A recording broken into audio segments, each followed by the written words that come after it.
Hello guys, welcome my YouTube channel. Previous video में हम लोगों ने एक्सरसाइज 9.1 के 12 क्वेश्चनों को कंप्लीट कर लिया था। आज की इस वीडियो में हम क्वेश्चन नंबर 13 को कवर करेंगे। इसमें हमें क्या बोला है, observe from the top of a 75 metre high lighthouse from the sea level the angles of depression of two ships are 30 degree and 45 degree. देखो क्वेश्चन नंबर 13 में एक लाइट हाउस है। लाइट हाउस सी लेवल से 75 metre high है, यानी कि light house की हमें हाइट गिवन है 75 मीटर। अब लाइट हाउस के टॉप से अब देखो लाइट हाउस के टॉप से टू शिप पर एंगल ऑफ डिप्रेशन बनते हैं। एक तो 30 डिग्री का बनता है और एक 45 डिग्री का बनता है। आगे हमें क्या बोला है, one ship is exactly behind the other on the same side of the light house, find the distance between the two ship. अब यहाँ पर एक शिप जो है वो ठीक दूसरे के पीछे है, एक शिप ठीक दूसरे के पीछे है और लाइट हाउस के सेम साइड पर है, यानी कि दोनों शिप जो है लाइट हाउस के एक ही तरफ है। Find the distance between the two ship, हमें जो है उन दोनों शिप के बीच के डिस्टेंस को फाइंड आउट करना है। तो देखो क्वेश्चन में डायग्राम बनाएंगे तो क्वेश्चन हमारा एकदम कवर हो जाएगा। अब यहाँ पर एक लाइट हाउस है, यहाँ पर सबसे पहले देखो मैं बना लेता हूँ डायग्राम, इसका मैं बनाऊंगा। देखो ये तो हमारा सी है, यानी कि समुंदर है। अब यहाँ पर जो है एक लाइट हाउस है हमारा, ये लाइट हाउस बना लेता हूँ। देखो ये जो है हमारा लाइट हाउस खड़ा है। अब यहाँ पर दो हमारी देखो क्या है, हमारे दो यहाँ पर शिप है, तो मैं जो हूँ दो शिप बना लूँगा। देखो एक शिप तो मैं यहाँ पर ये बना लूँगा। देखो सपोज ये पॉइंट, इस पॉइंट पर मेरी एक शिप है और एक शिप जो है मैं यहाँ पर बना लूँगा। सपोज देखो एक शिप जो है इसके दूसरे के पीछे है, लिखा हुआ भी है बिहाइंड द अदर। देखो ये यहाँ पर है तो एक दूसरे के पीछे है और ये दोनों शिप जो है लाइट हाउस के एक ही तरफ है। देखो दोनों साइड एक ही तरफ होंगी दोनों शिप। अब यहाँ पर ये मैंने बना ली। देखो इसको जो है फिलहाल मैं नेमिंग दे देता हूँ, ए पॉइंट दे देता हूँ, बी पॉइंट दे देता हूँ। यहाँ पर इसका मैं सी पॉइंट नाम रख लूँगा और इसको जो है मैं डी पॉइंट नाम रख लूँगा। अब यहाँ पर हमारे जो है एंगल ऑफ डिप्रेशन बनते हैं इसके लाइट हाउस के टॉप से। एक तो देखो 30 डिग्री का बनता है, दोनों शिप पर बनते हैं, एक तो 30 डिग्री का बनता है और एक 45 डिग्री का बनता है। तो एंगल ऑफ डिप्रेशन भी और एंगल ऑफ एलिवेशन भी हमारा जो है हमेशा हॉरिजॉन्टल लाइन के साथ बनता है। तो एक तो हम हॉरिजॉन्टल लाइन ही ड्रॉ कर लेंगे। देखो ये मैंने हॉरिजॉन्टल लाइन ड्रॉ कर ली। हम दोनों शिप पर जो है हमारे एंगल ऑफ डिप्रेशन बनते हैं, मैं बना लूँगा। देखो एक इस पर बना लूँगा और इस एक हमारा जो है इस पर बनता है। दोनों जो है लाइट हाउस के टॉप से बनते हैं और इन दोनों शिप पर बनते हैं। अब देखो एक ये जो थोड़ी सी जो गिरी हुई सी लाइन है, इसको तो मैं 30 डिग्री का रख लूँगा। इसको जो है मैं 30 डिग्री का रख लेता हूँ। ये मैंने रख लिया इस वाले, यानी कि इस वाले शिप पर तो हमारा 30 डिग्री का बनना है एंगल, और इस वाले शिप पर बनना है। देखो एक 30 डिग्री का बनता है और एक 45 डिग्री का बनता है। तो एक एंगल ऑफ डिप्रेशन ही हमारा 45 डिग्री का बनना है। और देखो ये जो है इसके लाइट हाउस के टॉप से बनने हैं दोनों शिप पर, एक 30 डिग्री का और एक 45 डिग्री का। देखो डायग्राम हमने बना लिया।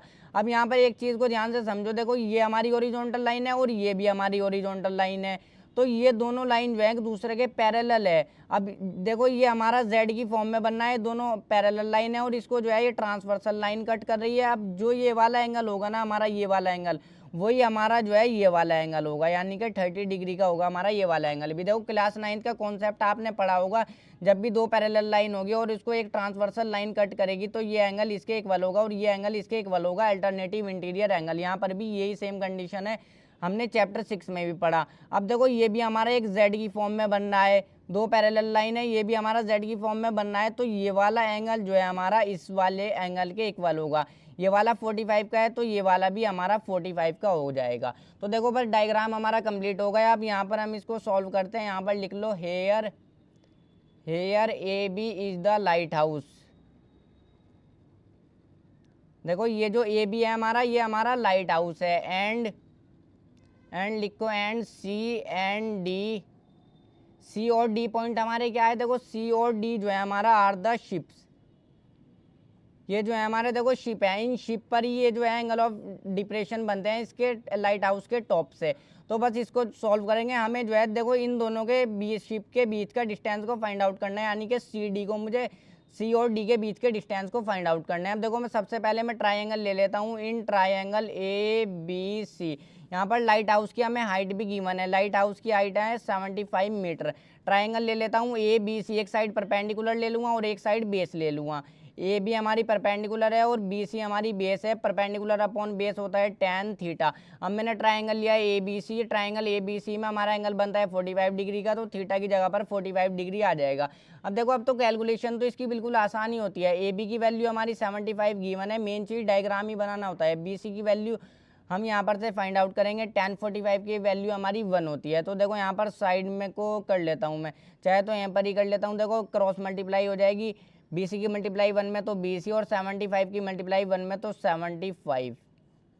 BC की वैल्यू हमारी क्या आ गई, देखो BC की वैल्यू भी हमारी 75 आ गई। अब मैंने BC की एक बार ट्रायंगल ले लिया ABC, एक बार पूरा ट्रायंगल ले लूँगा ABD।